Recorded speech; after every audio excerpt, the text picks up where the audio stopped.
Summer concerts, pool parties, chill nights under the stars. We're stocking up our closet so you're ready to look your best for all of it. At Plato's Closet in West Ashley and North Charleston, we're buying all things summer. So bring in your tees, tote bags, sandals, sunglasses, and more. We pay cash on the spot for gently loved name brand looks. Plato's Closet is the go-to destination for trend-forward teens and young adults who support local and shop sustainable. Visit Plato's Closet today. Plato's Closet, located in West Ashley on Sam Rittenberg Boulevard and North Charleston on Rivers Avenue. What's the easiest choice you can make? Window instead of middle seat? Picking a vendor who sends a great gift basket? Outsourcing business tasks you hate? What about selling with Shopify?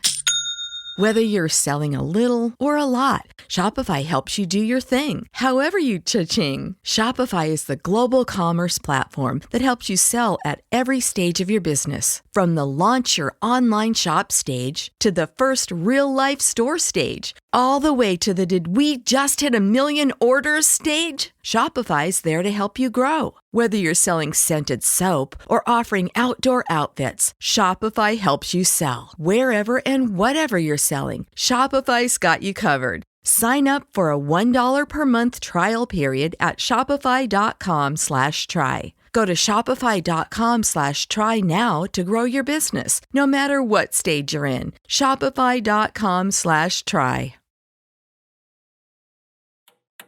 With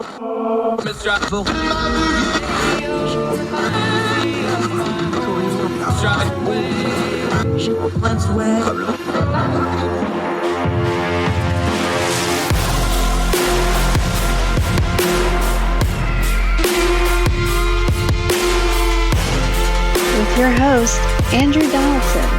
This is Heard Tell.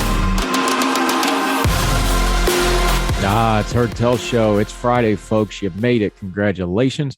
January the 14th, the year of our Lord 2022 is rolling on. We're halfway through the first month. We hope you're well wherever you and yours are across the street around the world. Thank you for taking time to join us on Heard Tell today. A lot to cover, some interesting stuff to get into. We're going to talk to our buddy Zeke Webster, some stuff, legal stuff about sentencing guidelines. We've had some high-profiling sentences. We're going to get into what life without and with parole should mean. We're going to talk a little social justice, talk a little criminal justice, talk about what justice means and how the law is not really great at defining that. We'll get into that with our friend Zeke Webster in a little bit. Great charity story to end the end of the program. Also, a warning about the IRS is out there. We're going to talk about that. We're going to talk some politics, the current situation with voting legislation. We think it's probably performative. We're going to turn down the noise on all the things the president and the Congress is saying about voting rights. But first, we're going to talk about salad dressing. No, seriously, we're going to talk about salad dressing. I know this is a cultural and politics show, but this gets into politics and culture. Just stay with me for a second. To be specific, French salad dressing, not something I particularly like. I don't like it on my salad. I like it better when you call it fry sauce and use it for French fries, but that's another topic for another day or perhaps for Twitter Supper Club. Over at Reason, Scott Shackford is reading. The headline is, the FDA finally liberates French dressing from the 72-year-old ingredient mandates. Seriously, the Food and Drug Administration, the FDA, which we are well aware of because of COVID and other things, has decided to relax some of its strict rules and allow manufacturers' innovation to run wild, if only in the world of French dressing. On Thursday, the FDA will publish a final rule change in the Federal Register that will revoke the 72-year-old standard of identity, that's in quotes, that mandates what ingredients need to be in French dressing in order for it to legally market with that name. The change was requested by the Association for Dressings and Sausages. I don't know that organization existed, but now I want to be a member. Continuing. A nearly 100-year-old trade group representing this creamy and or zesty sector of the food industry. After a comment and evaluation period, the FDA determined that, quote, that the standard of identity for French dressing no longer promotes honesty and fair dealing in the interest of consumers, and revoking the standard could provide greater flexibility in the product's manufacture, consistent with comparable non-standardized foods available in the marketplace. Translation: nobody is being tricked by fraudulent bottles of French dressing, and really the only thing the standards do is restrict innovation and creativity with what might have been done with flavors and Contents: French dressing historically contains tomatoes, olive oil, vinegar, and some other seasonings. And at the time the FDA established a mandated identity for French dressing in 1950, the new announcement notes, the government focused on just 3 types of salad dressing and mandated their identities in order to legally bear these labels. That's it. Now we live in the fancy world of 2022 where grocery shelves are full, well, theoretically full. Let's not get into social media memes about empty shelves. That's another topic for another day and for an economist. Let's stick to salad dressing, shall we? Of wild combinations of salad dressings your grandparents never even dreamed of, and these new dressings are not subject to similar standards of identity.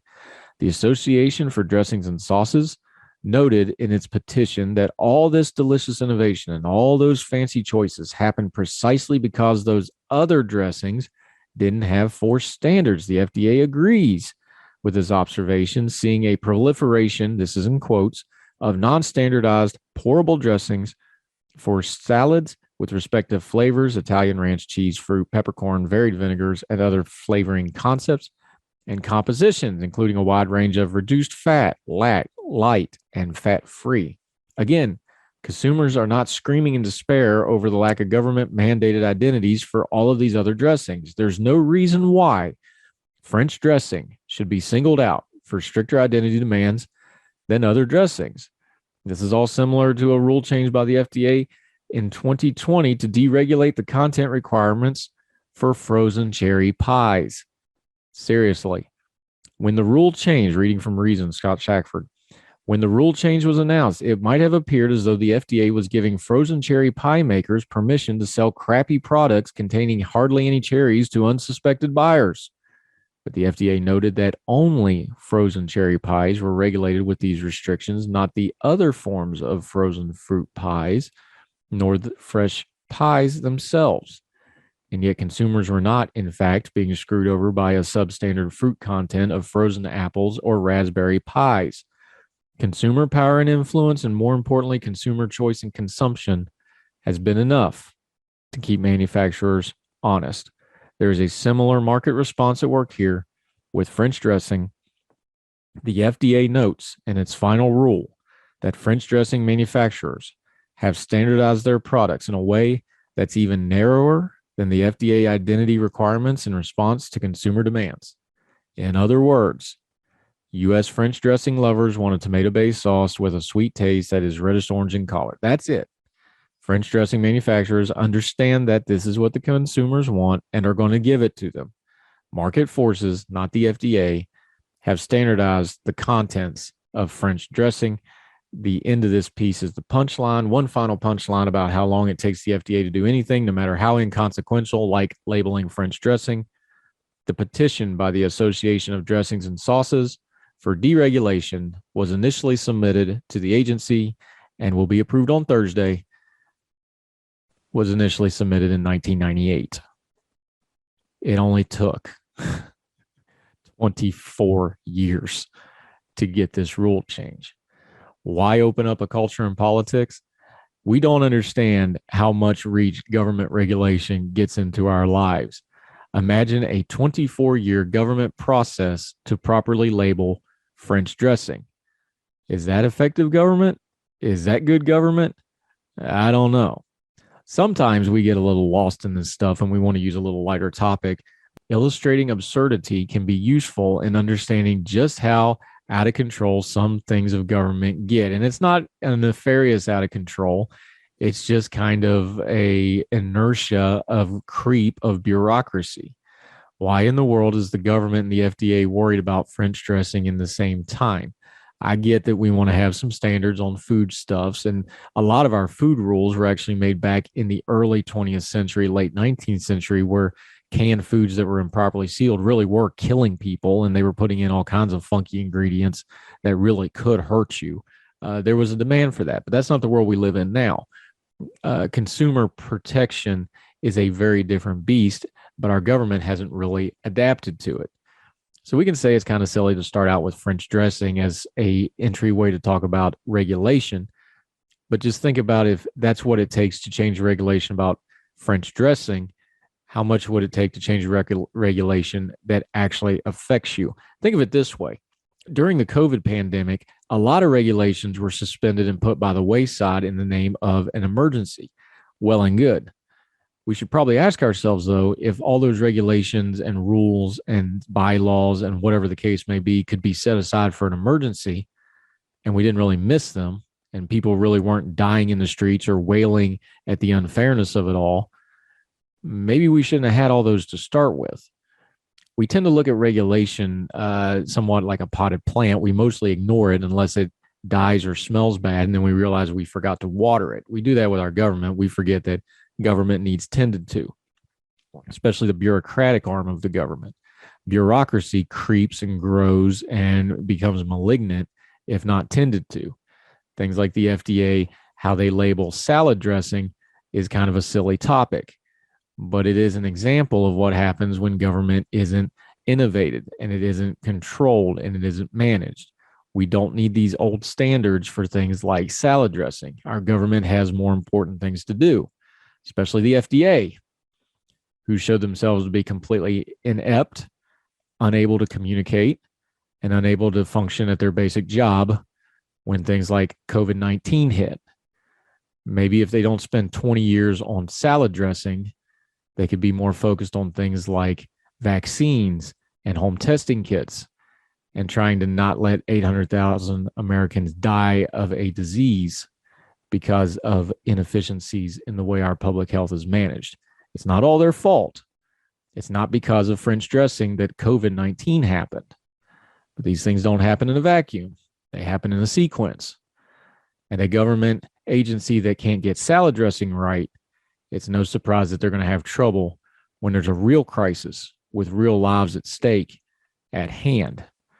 So it's a little silly. It's a little bit of a reach. It's a little bit absurd. But there's some truth here. If they can't handle a salad dressing bottle, we sure can't trust them with a major illness. We deserve better government in both cases. More Heard Tell right after this.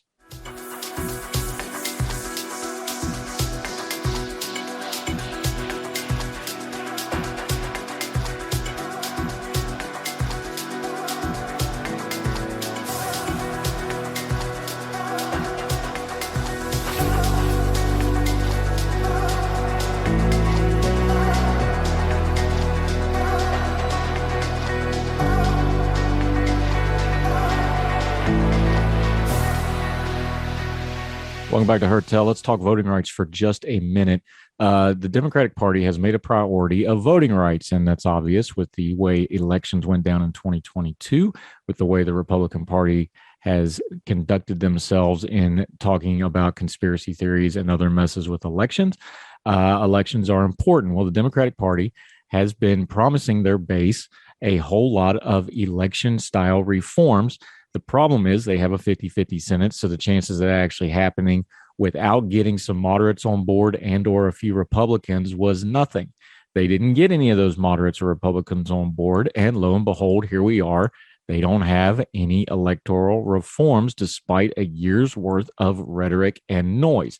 To the point, Washington Post, Democrats' hope of finally pushing through voting rights legislation after months of Republican opposition appears to be fatally wounded Thursday after Kristen Sinema, the senator from Arizona, announced she would not support changing Senate rules that have long allowed a minority of senators to block legislation. Sinema's position, outlined in a midday floor speech, echoed her previous public sentiments, defended the filibuster, the Senate's 60-vote supermajority rule, as a tool to facilitate bipartisan cooperation and guard against wild swings in federal policy. But the circumstances in which she reiterated it, as Senate Democrat leaders prepared to launch a decisive floor debate and less than an hour before President Biden was scheduled to arrive on Capitol Hill to deliver a final forceful appeal for action, put an exclamation point on her party's long and fruitless effort to counter restrictive Republican passed state voting laws. Let's pause right here and stop for a second.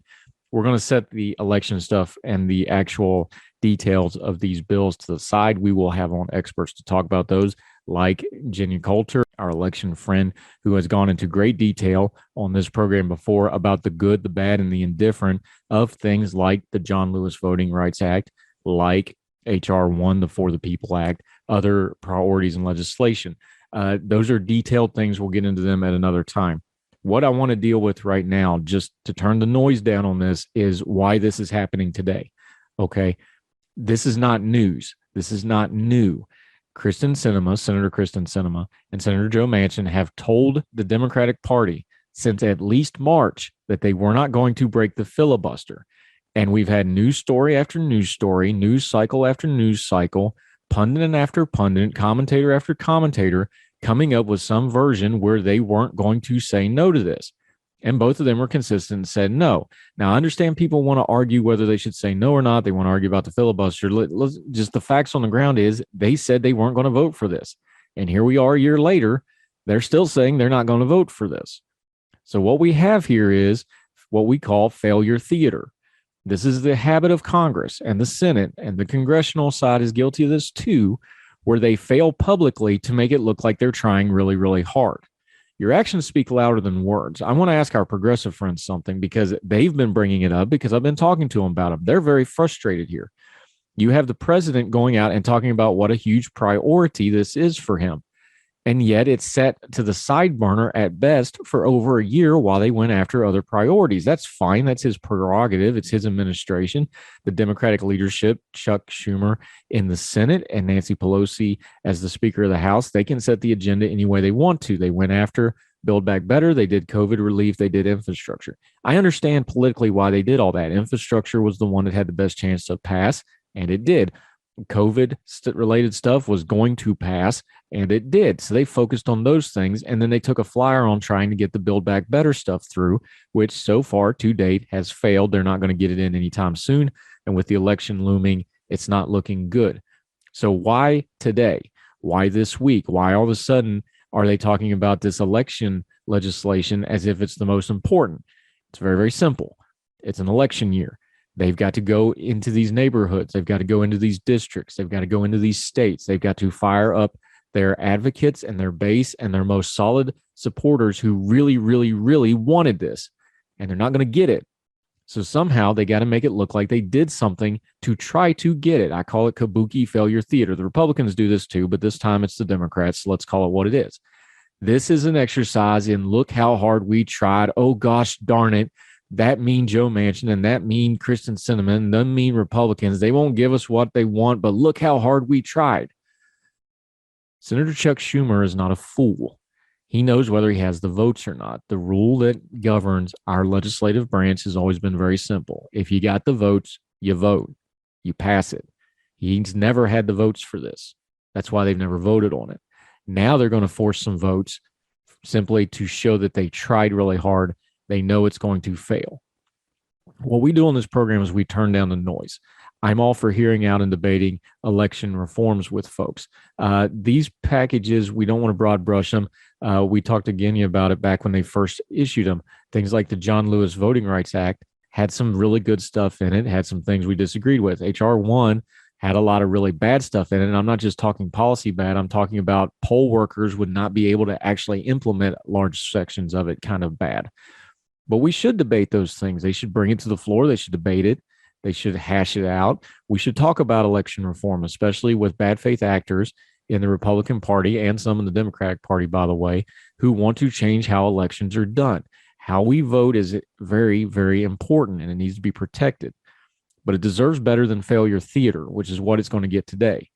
I think our progressive friends, because I've been talking to them, they're seeing through this. They're noticing it, and they're not happy about it. And I don't blame them. They were promised one thing. They were soft-pedaled and shell-gamed a whole lot of other stuff. And now they're having their intelligence insulted by acting like this is a priority when they had a whole year to do this. And they put it to the side. And now we're going to have a little failure theater to try to save some face on it. It is obvious what is going on here. They didn't do it. They couldn't do it. They knew they couldn't do it, but they can't admit it. So now we're going to have some kabuki. Kabuki theater is always interesting. Everything you see isn't what actually is going on. And far too often now, that's how our Congress, both the House and the Senate, are conducting themselves. Failure theater is the order of the day because they can go to their fundraisers and say, gosh darn it, we tried so hard. But this is heard tell, and we turn down the noise, and we get to the information, and we know by their actions that this was not a priority, They knew all along they couldn't pass it, and now they're just making a show, hoping that you don't notice. But we do. More Heard Tell right after this.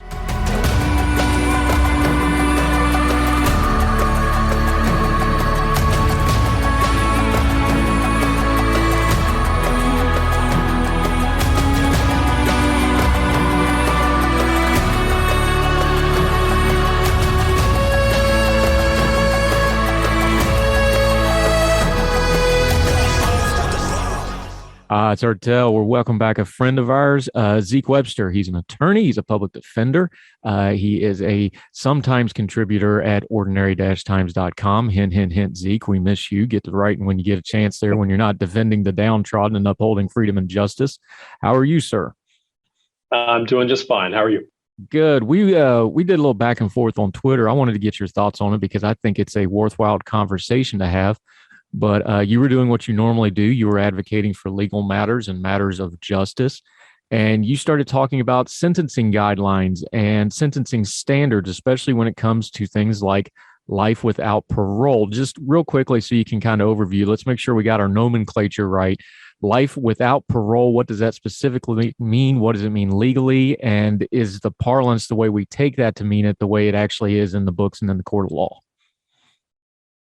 Well, it's one of those things where you always have to attach an asterisk to everything you say about this, because criminal law varies a great deal from state to state, and something can be true in one state, not true in another. But in general, when you use the term life without parole, that means that life is exactly what it says it is. That you will never, under any circumstances, get out of prison, so long as that sentence is upheld.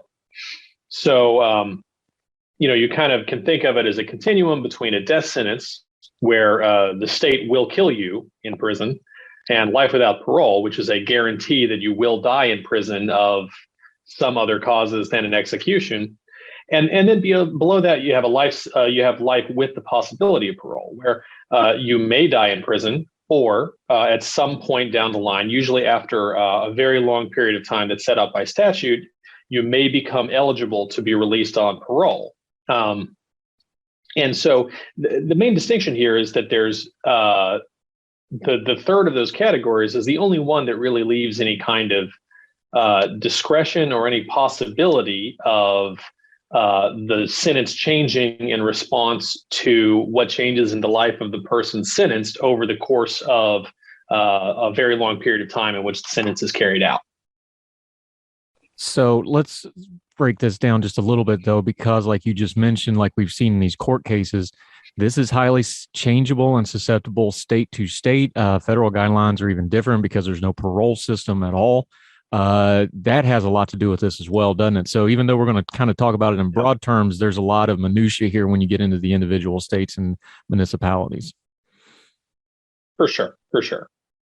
It's one of those things where I can speak with some authority about North Carolina, with less authority on any state where I've taken some time to do some research on their sentencing regime, and with very little authority at all on any other state. But you do tend to see a lot of things that don't have to be the same from one jurisdiction to another, but nonetheless are areas where a lot of different places arrive at kind of a similar destination for often similar reasons.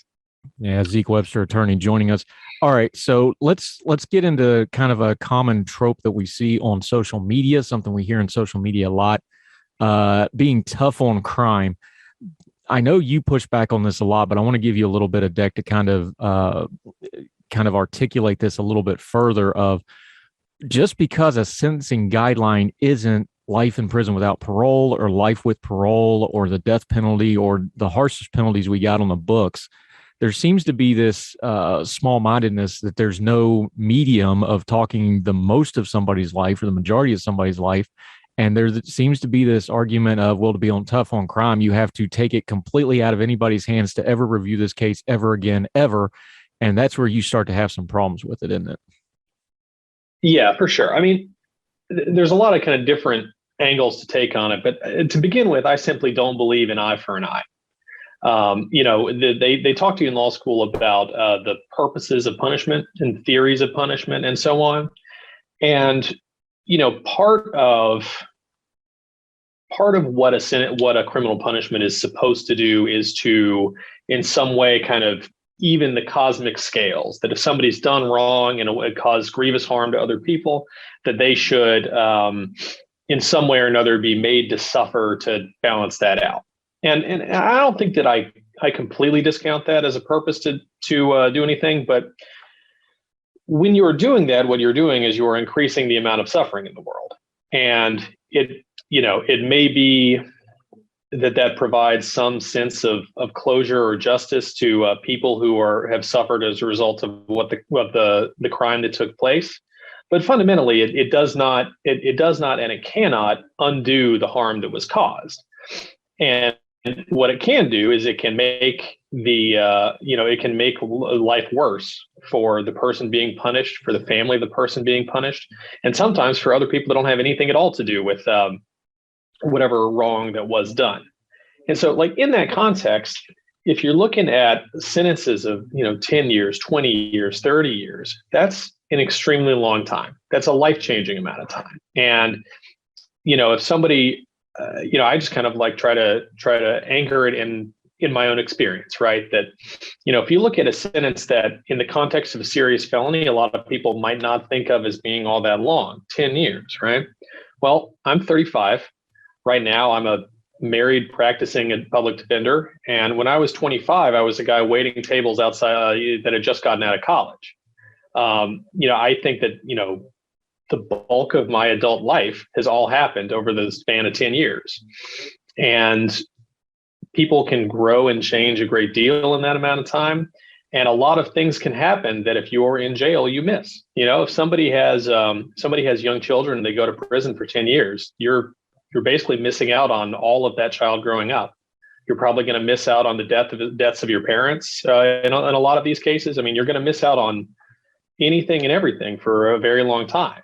And that's above and beyond the fact that as they currently exist, jails and prisons in this country are dangerous, brutal places where a lot of people have terrible things happen to them in prison that are not supposed to be part of their punishment.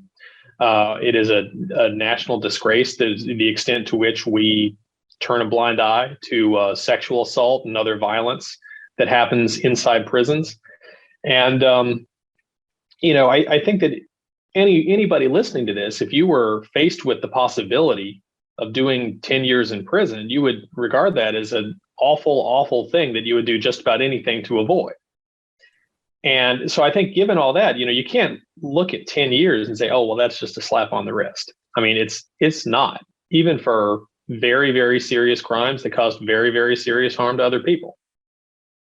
What do you think the disconnect is? I mean, I know that's just people spewing on social media. That's not real life. We talk about that a lot, but there is a overriding sentiment. I'm sure you ran into it in the course of your work, because when people hear you're a lawyer, especially the public defender, I'm sure you get those kind of questions a lot. Where's the disconnect? I know we confuse, the law doesn't really have a good answer for what's justice and what's retribution and those kind of more philosophical questions, because you got to put this stuff in black and white. But it has to fall into those realms because we're dealing with people here. Where do you think the disconnect there is, where we start thinking, okay, convict, and we stop thinking person? Well, I think that you just hit at the heart of it, is that it is much easier to think about these things if you can create an understanding of the world for yourself, where there's two kinds of people. There's good, normal people that would never commit a serious crime. And then there's criminals, there's convicts, there's brutal monsters that just need to be separated from the rest of us. And the thing about that is that in many cases, people don't realize how much a otherwise totally normal person might wind up doing if they were put in the wrong situation on the wrong day at the wrong place and time. And, when you do the work that I do, you find yourself, meeting people in person that have been accused or that have been convicted of, rapes and murders and homicides. And almost every time you sit down in a room to talk to somebody that has that in their past, and they don't actually come off that different from anybody else you ever sat down in the room to talk to. I'm a big believer that fundamentally we are all human. We are all complicated, and that the moral value of a person is more than the worst thing they've ever done. And when you dig into it, it's very messy and uncomfortable, but ultimately that's the truth that we deal with. And so that's why I often think that whether or not somebody is guilty is sometimes a less interesting question than what we're going to do about it, and whether what we're going to do about it is something that will actually make the world a better place. Yeah, we're talking to Zeke Webster, our friend, attorney, and we're going to get into more of that, these sentencing guidelines. We're going to talk about things like the Arbery case, which we had a little bit of a bumping of heads on, and we'll discuss that as an example of this and a lot more right after this on Heard Tell.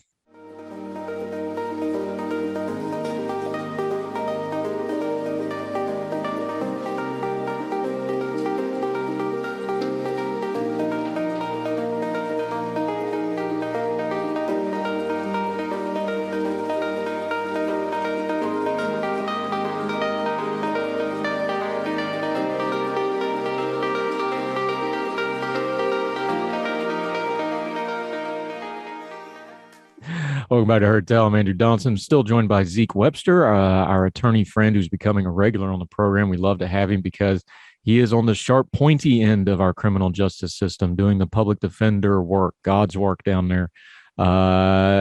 We were talking about these cases. Let's talk about a big case that got a lot of national attention, Ahmaud Arbery. I don't want to deal with the bad faith actors because anybody with a functional frontal cortex saw this video, looked at this case, and knows exactly what happened here. I was good with the verdict. I wrote about the verdict, the people who showed no remorse, and the two people I think that was most responsible for the crime, the one that pulled the trigger and the one that, in my opinion, and I think the evidence bore it out, the father that masterminded this whole thing, got the life without parole. The other person that was there that showed remorse and cooperated, he got mercy as it was with the possibility of parole. But even within that, I felt that was a just sentencing. You still had a little bit of pushback because you seem to have a consistency when it comes to life without parole, however. Yeah. I mean, I unsurprisingly, I'm also an opponent of the death penalty. And, I often have an attitude when you look at, somebody like, say, like Dylan Roop, right? People that commit extremely heinous crimes, mass murders, people that target innocent people for absolutely no good reason at all, et cetera, et cetera, et cetera. My attitude is generally that, if we're going to have the death penalty, I guess this is the right sort of person to apply it to, but I don't think that we should have the death penalty. And that's how I feel about life without parole for this case. I mean, I'm not going to spend any of my time whatsoever defending the McMichaels or minimizing what they did, because I don't think there's any honest way to do that. I don't think that it is particularly likely that over the course of however much time these men have left on earth, that they are likely to change in a way that would make me feel good about them being released from prison. But the thing is that we don't right now know the future.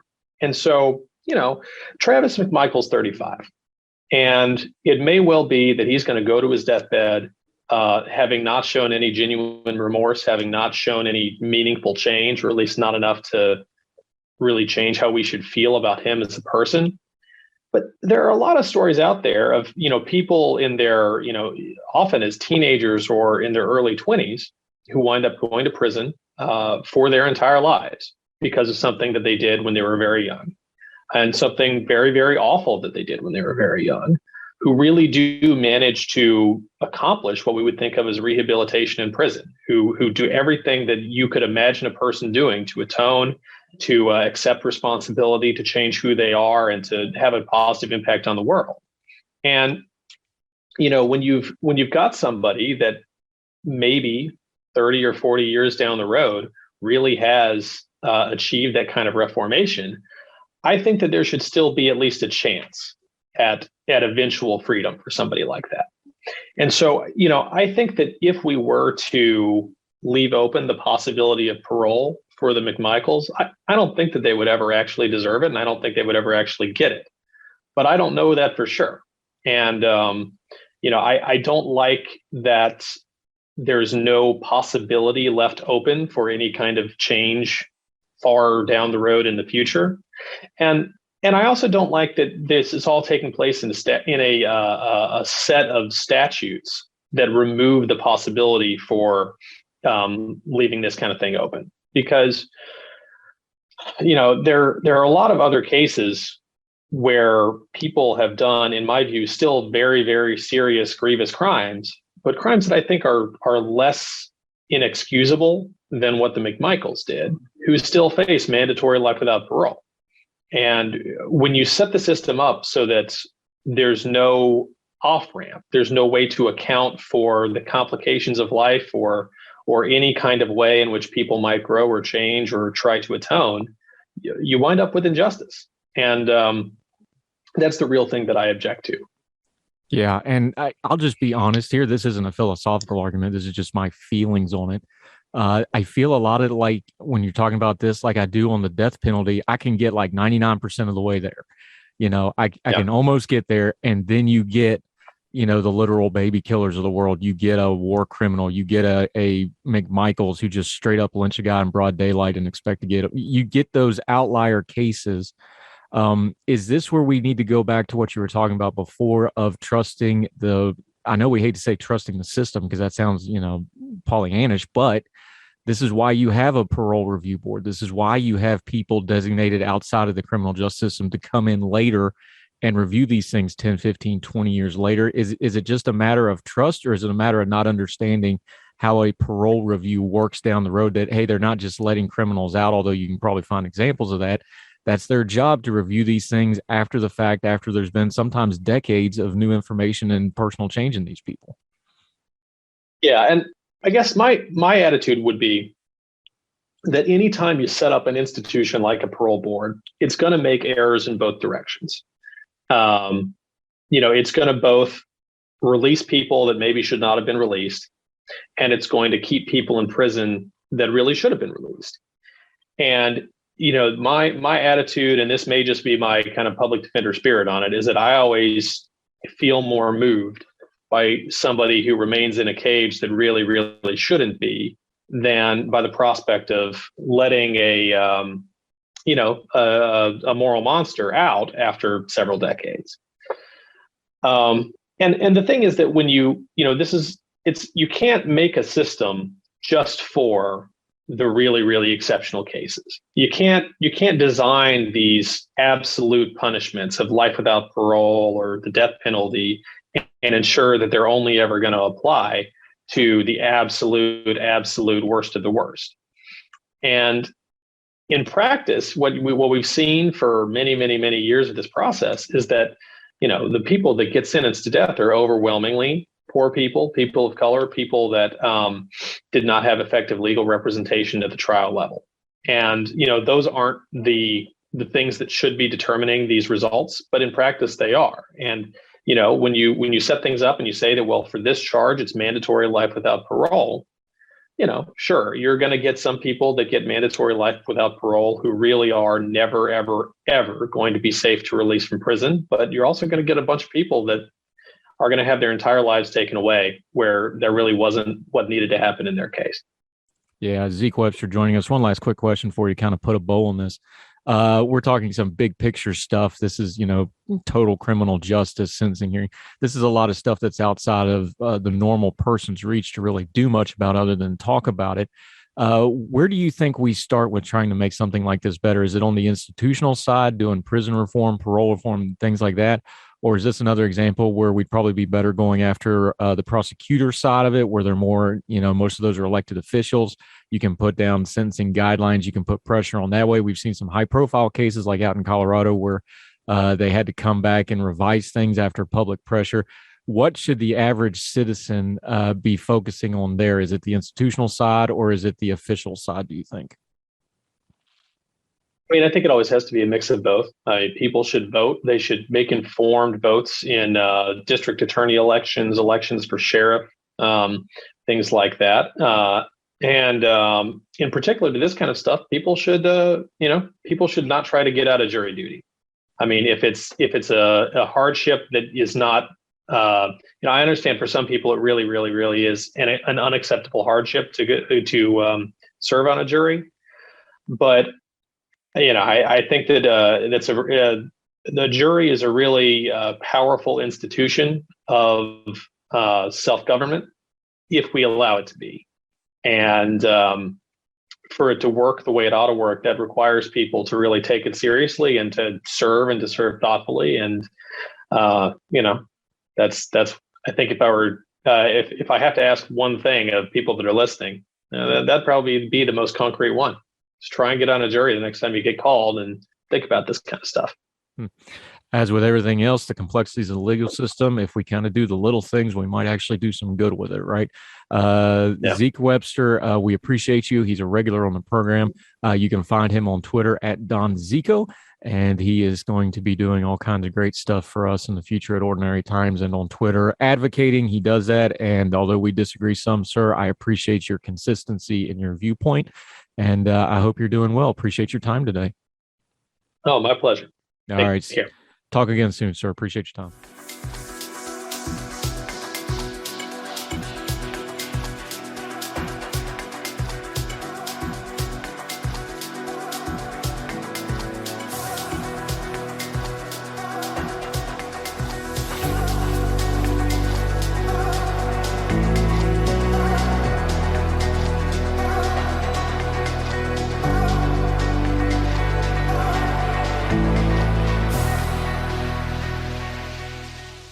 Welcome back to Heard Tell. If you're like our household, January means you start getting things in the mail like W-2s, like proof of insurance forms to satisfy the ACA Act. It's almost tax season, folks.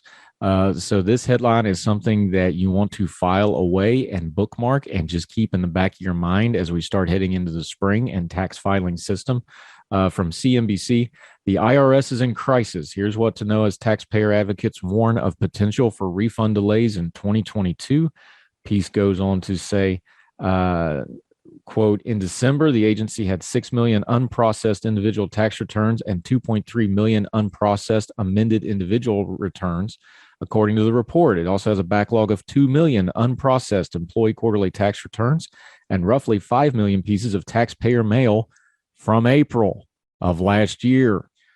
Many taxpayers remained without refunds some 9 months after filing. Additionally, America visited the IRS website to learn the status of their tax refunds more than 630 million times in 2021, a number that reflects deep frustration with the speed and efficiency of the tax collection agency.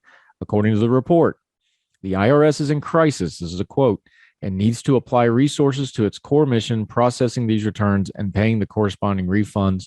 The watchdog reports the IRS is urging Americans to file their 2021 tax returns online and as soon as possible to avoid delays in processing and receiving refunds. Quote, planning for the nation's filing season process is a massive undertaking, and the IRS teams have been working nonstop these past several months to prepare, said IRS Commissioner Chuck Rettig in a Monday statement. Quote, continues, the pandemic continues to create challenges, but the IRS reminds people they are important steps they can take to help ensure their tax returns and refunds don't face processing delays. If you will recall, there was multiple extensions. Some folks had until July and later to file their taxes. This threw chaos into the system. Plus, the IRS, like everybody else, was dealing with COVID-related things, people out of work, people working remotely that didn't normally work remotely. It caused chaos in the system. They still have a lot of leftover from last year, and now here comes the wave for this year.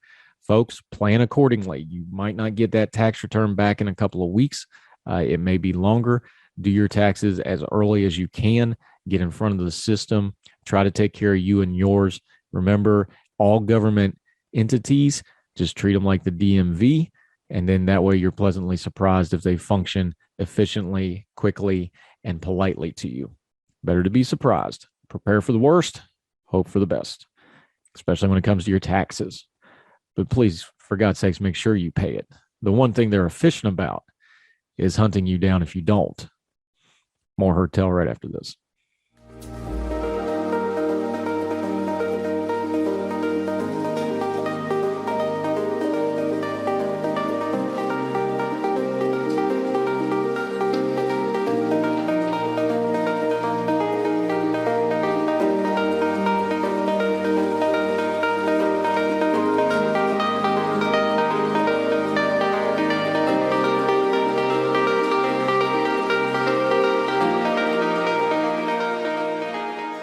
Heard Tell Show. You know, we always try to end on a lighter or happier note when we possibly can here at Heard Tell, and this is one of those. We love it. As you know, the NFL playoffs are upon us. If you sports ball, this is a great little story from Pro Football Talk, NBC Sports.